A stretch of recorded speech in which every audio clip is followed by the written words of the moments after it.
السلام علیکم ورحمۃ اللہ وبرکاتہ. دا یو مسله بار خلک ته پوسی چې د یو حدیث کې راغلی دی چې نبی صلی الله علیه وسلم فرمایلی دی چې چا د عاشوري پورز باندې یعنی په لسم د محرم باندې په خپل اهل باندې په خوراک سکا کې پر اخره وسلن په ټول کال کې به رزق پراخوي.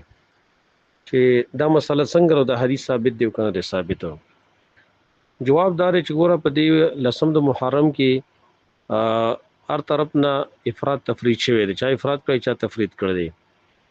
شیعاګان چې کوم دي هغوی په دې ورځ باندې ماتمې کوي او په دې ورځ باندې روژه نیول پکار او دوی راولګېدله په دې کې بیا سبیلونه تقسیموي، خوراکونه سکاکونه کوي. نو هغوی عجیبه خبره دی، یو طرف ته ماتمې کوي بل طرف ته بیا سبیلونه تقسیموي. نو هغه روژه چې کوم دی بالکل معطله کړه.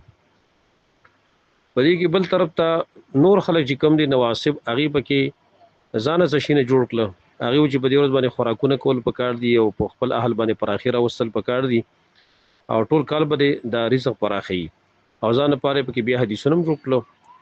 دا حدیثونه محدثینو نقل کړي دي او په هغې باندې کلامونه نقل دي، هغه مختصر ذکر کوم.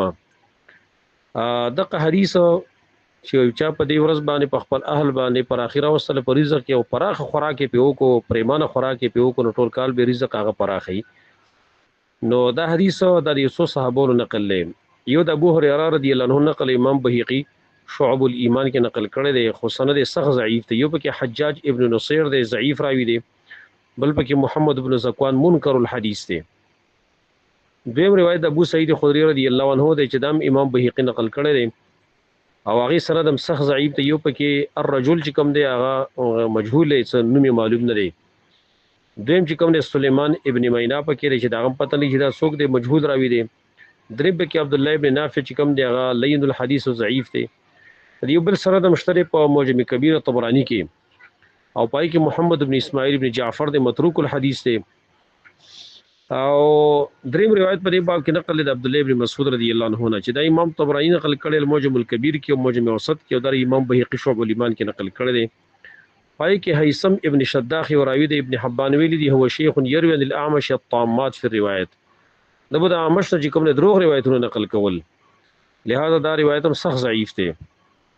څلورم روایت په دې کې جابر ابن عبد الله نقل لې امام بهقي ابو شعب الایمان کې نقل کړی دی او دا غي سند هم سخت ضعیف دی. محمد ابن یونس دا یو راوی پکې دی چې هغه متهم دی بوزل حدیث متروک الحدیث او د بعض علما ویلي دی د دروغ روایتونه ځان جوړول، لہذا دا ټول روایتونه چې کوم دي دا ضعیف دي او دا یو روایت هم په دې کې ثابت دی. دیو جنا شیخ الاسلام ابن تیمیه رحمه الله مجموع الفتاوی کې ملي نور علما ملي دي چې په دې ورځ باندې دا خوراکونه دا په دې باندې پر اخره وصل بدینی چې د سنت عمل دا بدعت دی ولې دا ناروا دي او په دې ورځ باندې روزه نیول پکار دی په لسم د محرم باندې یو لسمه او دارنګي لسمه یا نهم ولسمه دا روزه نیول پکار دی او دا خبره بالکل غلط دي. دا روایتونه ما تاسو دا وضاحت وکړو چې بده کیو روایت ثابت نه او دا دروغ دي چې په نبی صلی الله علیه وسلم بس جوړ کړ دي.